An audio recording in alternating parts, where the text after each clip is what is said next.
In previous lecture, I was explained what is IT Act and ISO, and now I am going to explain the Indian Copyright Act. What is Indian Copyright Act and when we applied in India? First, I would like to what is Indian Copyright Act. The Copyright Act is 1957. Government is a subject of copyright law in India. मतलब 1957 में government में एक law पास किया था, ठीक, India के लिए. The act apply in 21 जनवरी 1950, जिस 1950 से अप्लाई कर दिया गया था इसको. The copyright act is 1957 first post independence. क्या था ये? इंडिपेंडेंट लॉ था, ठीक है. इसको हम 2012 में apply totally in commercial of internet, मतलब 2012 में टोटली पूरी तरह से हमने इसको अप्लाई कर दिया था. अप्लाई तो ये पहले ही हो गया था, बट टोटली हर तरह से अप्लाई हो गया था 2012 में.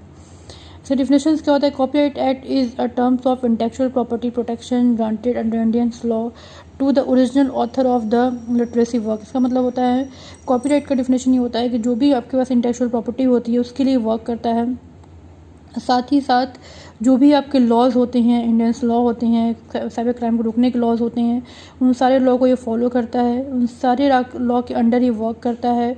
जो भी ऑथराइज पर्सन होते हैं वही से वर्क कर पाते हैं, वही इस पे काम भी कर पाते हैं. प्लस उनको परमिशंस होती है अपने किसी भी डेटा का यूज़ करना, उसको मिसयूज़ करना या उसको कुछ भी करना, उसके साथ उसके परमिशन होते हैं, ऑथराइज होते हैं. तो कॉपीराइट एक्ट में हमको यही पढ़ना है कि इस एक्ट कहाँ कहाँ अप्लाई किया जाता है, किस किस फेज पे अप्लाई होता है, कहाँ कहाँ ये वर्क करता है. हाँ, एक चीज़ तो बताना चाहूँगी कि जो कॉपीराइट एक्ट लिखा है यहाँ पे, ये हर कंट्रीज़ का अलग अलग होता है. इंडिया के लिए अलग होता है, बाकी कंट्रीज़ के लिए अलग होता है.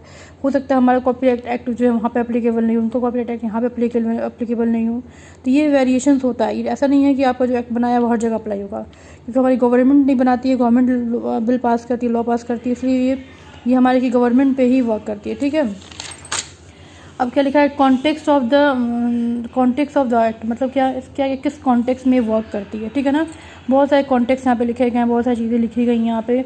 तो पहले हम बात करेंगे एडॉप्शंस की. एडॉप्शन मतलब होता है न्यूज़पेपर, मैगजीन और अदर ड्रामेटिक वर्क. क्या होता है, आपको पता होगा कि ऑनलाइन हम बहुत कुछ काम करते हैं. ऑनलाइन मतलब हम कोई टीवी का न्यूज़ देखते हैं, वो भी हम ब्रॉडकास्ट करा के देखते हैं. कोई अपना मतलब मैगजीन्स होती है, मैगज़ीन भी हम ऑनलाइन पढ़ सकते हैं.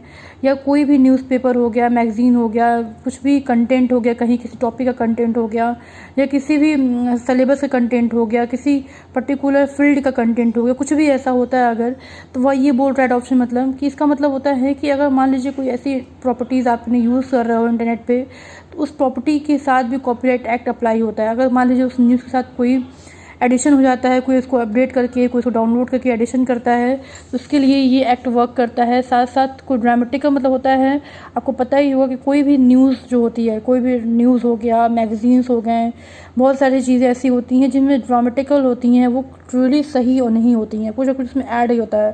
जैसे उसको हम ड्रामेटिकल चीज़ बोलते हैं. ये बोलता है अगर मान लीजिए कोई ऐसी चीज़ दिखाई जाती है ऑनलाइन जो कि पूरी तरह से सही नहीं होती है, तो उस पर भी हम ये एक्ट अप्लाई कर सकते हैं. अगर हमें लगता है वो चीज़ें फ़ेक हैं, लोग फेक अफवाह उड़ा रहे हैं किसी के बारे में, या फेक न्यूज़ दे रहे हैं, तो भी हम ये एक्ट अप्लाई करके उसके खिलाफ कोई भी हम कंप्लेन कर सकते हैं. फिर आता है आर्किटेक्चर, वर्क एंड आर्ट. इसका मतलब होता है बिल्डिंग एंड स्ट्रक्चर. साथ साथ इसका मतलब होता है डिज़ाइनिंग का. अगर मान लीजिए आपने किसी बिल्डिंग का डिज़ाइन किया, स्ट्रक्चर का डिज़ाइन किया, आपने उसको भी नेट पे रख रखा है ताकि आपके लोग आपको जाने, आपको काम दें, आपको समझे चीज़ों को, उसको कुछ हेल्प मिल सके. इसका मतलब आपने लिखा है सिर्फ हेल्प करने के लिए.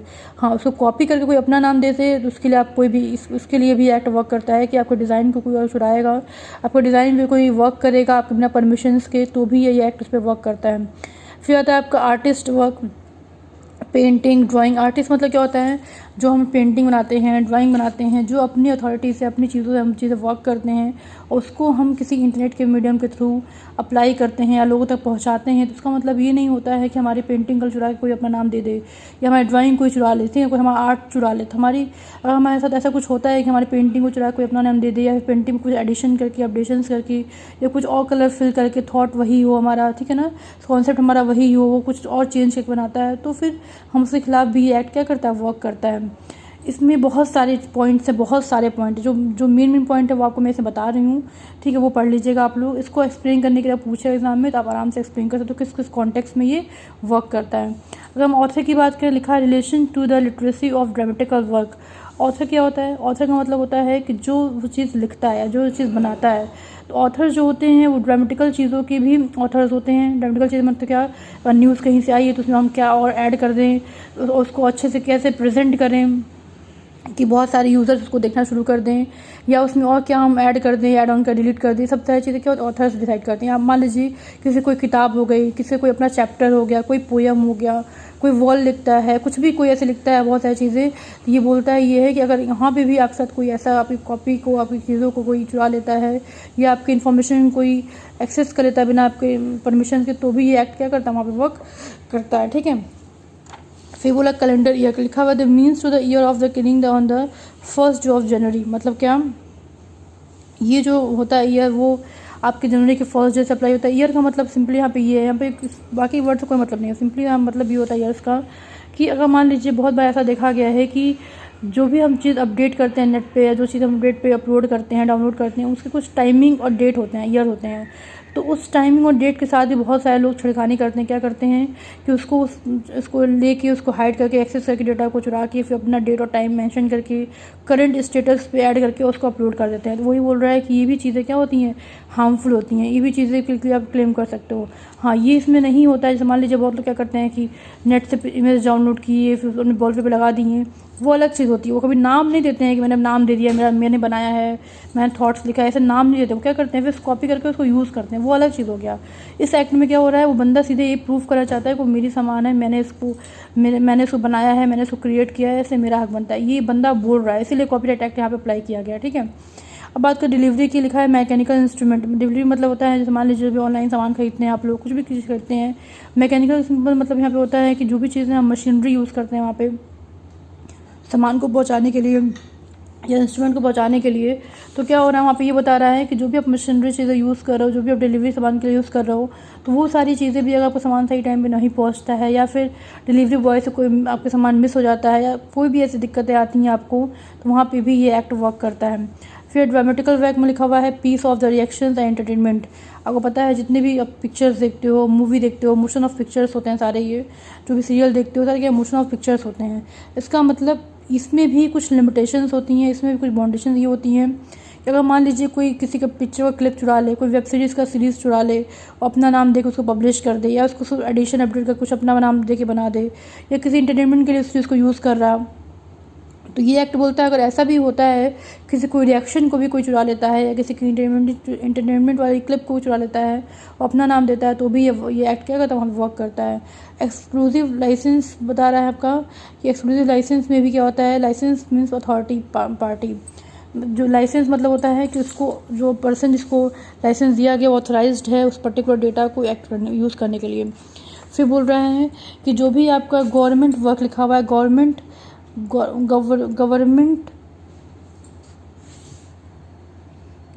प्रोजेक्ट और the control and manage by the under the government. जो भी गवर्नमेंट का प्रोजेक्ट होता है वो क्या होता है कि गवर्नमेंट का प्रोजेक्ट का कहने मतलब क्या हुआ कि कोई ऐसा काम, जैसे मान लीजिए आप ऑनलाइन काम कर रहे हो, चाहे ऑफलाइन काम कर रहे हो, चाहे कुछ भी ऐसा काम करो, तो वो तो गवर्नमेंट देखती ही देखती है। साथ साथ अगर कोई आप ऐसा काम ही करो जो गवर्नमेंट करवाती है आपसे, तो भी आपके कॉपीराइट एक्ट में आता है। क्योंकि कई बार ऐसा होता है कि हो सकता है जो एम्प्लॉय वहाँ वर्क कर रहे हो वहाँ के डेटा को चुरा के उस पर उसका मिसयूज़ कर सकते हैं, उसको बाहर मार्केट में पब्लिश कर सकते हैं। उसके लिए भी एक्ट वर्क करता है कि अगर गवर्नमेंट पर आप काम कर रहे हो, किसी गवर्नमेंट में काम कर रहे हो, किसी भी फील्ड में काम कर रहे हो, गवर्नमेंट से रिलेटेड फील्ड अगर है, तो वहाँ भी कॉपीराइट एक्ट वर्क करता है कि आप कॉपीराइट उस चीज़ को, डिज़ाइन को या उसके सिस्टम को कॉपी करने का आपके पास परमिशन होना चाहिए। आप बिना परमिशन के आप वर्क नहीं कर सकते हो। फिर आपका इंडियन वर्क लिखा है ऑल वर्क इन इंडिया, मतलब जितने ही वर्क्स होते हैं इंडिया में, ऑनलाइन हो चाहे ऑफलाइन, जो भी वर्क होती हैं। ऑफलाइन की बात करें तो वहाँ पर इंटेलेक्चुअल प्रॉपर्टी नहीं आती है, ऑनलाइन की बात करें तो इंटेलेक्चुअल प्रॉपर्टी आती है। और कॉपीराइट एक्ट जो होता है वो इंटेलेक्चुअल प्रॉपर्टी पे ही वर्क करता है। तो इसका मतलब हुआ कि जो भी वर्क हम इंडिया में करते हैं इंटरनेट पे, नेटवर्क के थ्रू, वो सारे क्या होते हैं, इंटेलेक्चुअल प्रॉपर्टी में आते हैं। तो वही बोल रहा है कि ये जो जो कॉपीराइट एक्ट होता है, सारे वर्क जितने इंडिया में होते हैं ऑनलाइन, उस पर भी वर्क करते हैं। फिर आपका आता है लिटरेचर। या लेक्चर बोल सकते हैं इसको, लिखा हुआ including the address and speech. जो भी आपके लेक्चर्स होते हैं, एक लेक्चर मतलब जैसे मान लीजिए हमने कोई लेक्चर अपलोड कर रहे हैं या लेक्चर अपना हम यूट्यूब पे डाल रहे हैं या किसी बच्चे को पढ़ने के, उसमें क्या होता है हमारा कुछ लेक्चर का टॉपिक डिफिनेशंस होते हैं, कुछ स्पीच होते हैं, एड्रेस मतलब टाइटल्स होता है, उसमें नाम होता है, हमारी आईडीज़ होती है, हमारा चैनल्स होता है। तो ये सारी चीज़ें हमारी होती हैं। तो अगर इस सारी चीज़ों को भी हमारा क्या होता है, हमें कॉपीराइट्स दिया जाता है, हमें उस चैनल को बनाने की परमिशन दी जाती है, तभी उस चैनल पे जाके अपलोड करते हैं। अगर हमारे चैनल पे हमारी चीज़ें हैं तो वो सिर्फ आप यूज़ कर सकते हो, उसमें कोई भी अपडेशन क्रिएशन नहीं कर सकते। और कोई ऐसा करता है कि आपके चैनल से आपको डेटा को चुरा कर अपना नाम देकर बोलता है कि हाँ नहीं मेरा है, चाहे मैंने बनाया है, चाहे इस चीज़, तो आप इस पर भी ये एक्ट वर्क करता है।